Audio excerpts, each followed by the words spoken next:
Hello and welcome to Sloth's Love to Read. This is Carrie Ann. Today we have the inspiring true story of the children of Willesden Lane during the World War II Holocaust. This is a very special book that I actually got at the Holocaust Museum in Washington, D.C. It was an absolutely amazing to go there, and it was an amazing to learn about all the things that happened. Here is a story for children called Hold On to Your Music by Mona Golabek and Lee Cohen. I hope you will enjoy this story today. Let's get started.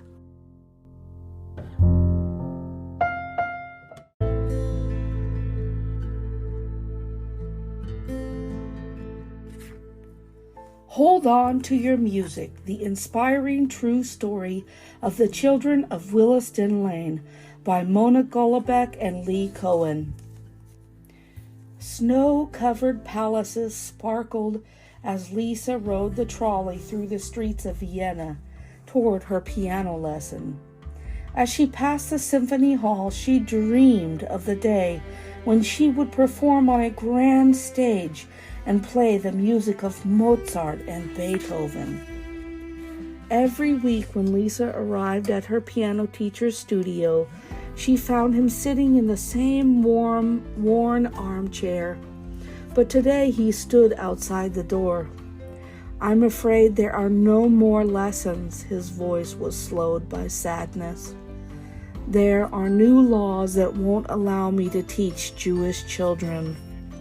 Lisa didn't understand. "I'm so sorry, Lisa, but it's the best that you ask your parents to explain." When Lisa arrived home, she was heartbroken. She told her parents what her piano teacher had said. "Many families like ours are going through painful times," her father said. "We've been made to feel that being Jewish is a crime." Lisa thought of the friends and parents she saw at synagogue every week. They had done nothing wrong, and neither had she.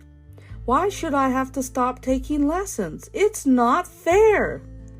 Lisa's father gently brushed her cheek. "It hurts to be told you can't do the things you love just because others' hearts are filled with hate," he said. "But that doesn't mean you have to stop playing." Lisa's mother held out her hand and led her to the piano. "Whatever tomorrow brings, Lisa, you must always remember to hold on to your music. It will be your best friend." Together they played a duet, carried away by the melody, leaving their worries behind. Lisa practiced the piano with her mother every day. As the snow continued to fall, there was talk of war in the air. "Vienna will not be safe for a young child," her father said softly. "Where will you go?" Her mother cradled Lisa's face in her hands. "Not us, Lisa, just you." They described the special trains that would take children just like her to Britain, where she would be safe and could follow her dream. "Aren't you coming with me?" Her father shook his head as Lisa's mother hugged her tightly. Lisa was frightened. She worried she wasn't brave enough to go by herself. On her last morning in Vienna, Lisa slowly walked through her apartment. She whispered goodbye to her piano. She looked at a family photograph until she could remember them with her eyes closed. She wondered when she would sleep in her bed again. The train station was filled with a symphony of sobs. Children with numbers strung around their neck clung to their parents. Lisa could see her papa struggling not to cry. "Remember, too," her mother started to say through her tears. "I won't forget, Mama. I'll hold on to my music and never let go." On the train, Lisa felt very alone. She wished the train would come to a screeching halt, but it kept rolling farther from home. All day and all night, Lisa heard the clickety-clack of the wheels as young children called out for their parents in their sleep. Lisa gazed through the window, pretending to play for the moonlit windmills. As she imagined the music, she felt less alone. After a long journey, they finally reached London. Lisa stood in a sea of anxious Jewish children waiting to be taken to their new homes. "Number 158, boomed a woman with a wide smile, double-checking her list. Lisa clutched her suitcase and raised her hand. "You're off to Willesden Lane, dear." "Welcome, dearest. I'm Mrs. Cohen, the head of the home." She led Lisa toward a brick house where dozens of children waited to greet her. When Lisa saw the beautiful lilac garden, she was hopeful about her new life. By the time dinner was served, Lisa had learned all the house rules and made a new friend. Gina told her there were 32 boys and girls living in Willesden Lane who had also left their families behind.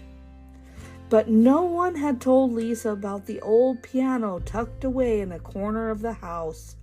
She had just begun to touch the keys when Mrs. Cohen walked up. "I've been waiting for a child who knows how to play the piano.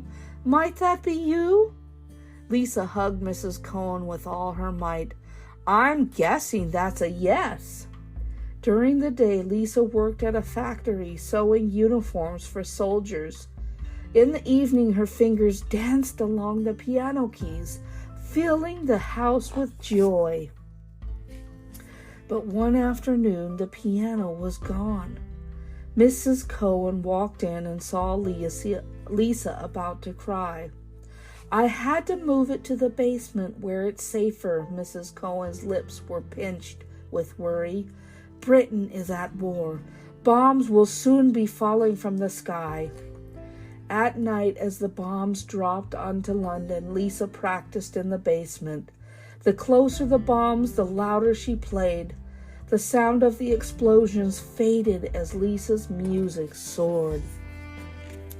Each night, Mrs. Cohen listened to Lisa play the piano. "I see how much the music means to you. Perhaps you should study at the Royal Academy of Music.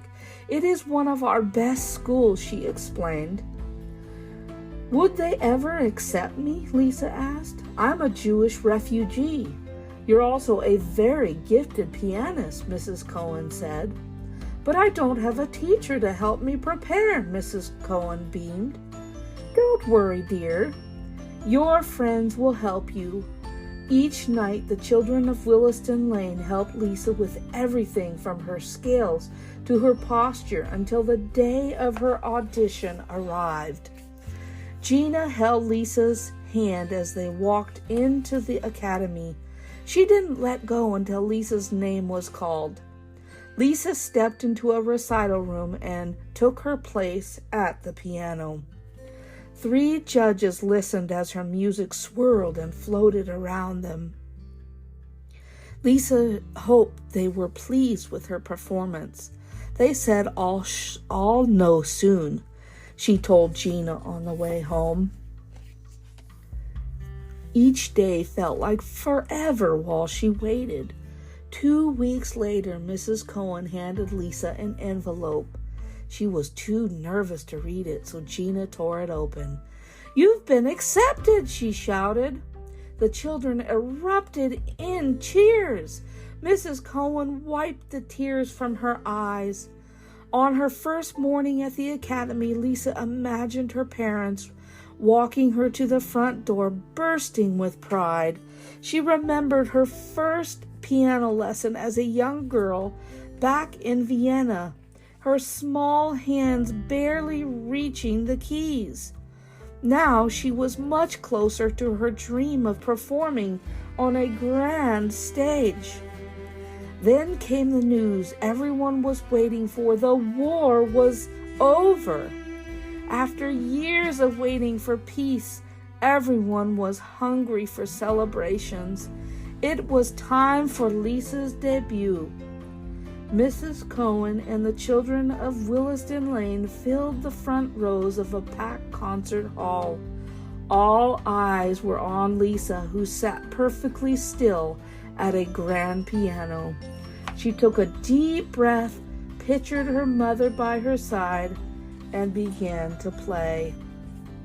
The audience was up on its feet, cheering the moment the concert came to an end. "I kept my promise, Mama," Lisa said softly, taking a bow. "I held on to my music and I never let go." And here is the actual letter that was written.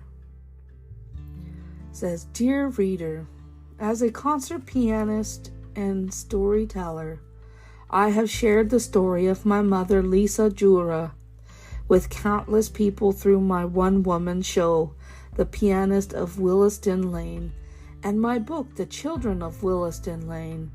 Her story showcases the power of music and how one teenage refugee held on to her dreams, survived the Holocaust, and ultimately became a beacon of hope for all her peers. When I was a young girl, my mother taught me and my sister Renee to play the piano. I remember our lessons always being magical. She would tell us about her life as a young Jewish girl who dreamed of becoming an accomplished concert pianist living in pre-World War II Vienna.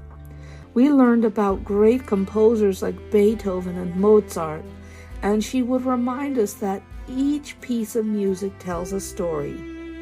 Lisa never forgot what her mother told her on that cold winter day very long ago in Vienna. "Hold on to your music. It will be your best friend." It was that phrase that guided Lisa through this dark period in her life. Music gave her the strength to face hard times and an uncertain future, and it provided courage for the other refugee children she lived with on Willesden Lane. The music reminded them of what they had left behind and what they had lost. Just like for my mother, music has always given me hope and courage. This compelling tribute has already moved hundreds of thousands of students and adults across the globe. But I know that now, in a time when so much is uncertain, I need to share this story with an even younger audience to encourage the importance of standing up against bigotry and hatred. I wrote "Hold On to Your Music" because I wanted to inspire young readers to think about what they hold dear when facing difficult times. I hope my mother's story will guide you to find your own courage and fill your heart with the magic to follow your dreams. Your friend always, Mona Golabek. And there's a lovely picture of her and her sister with her mother.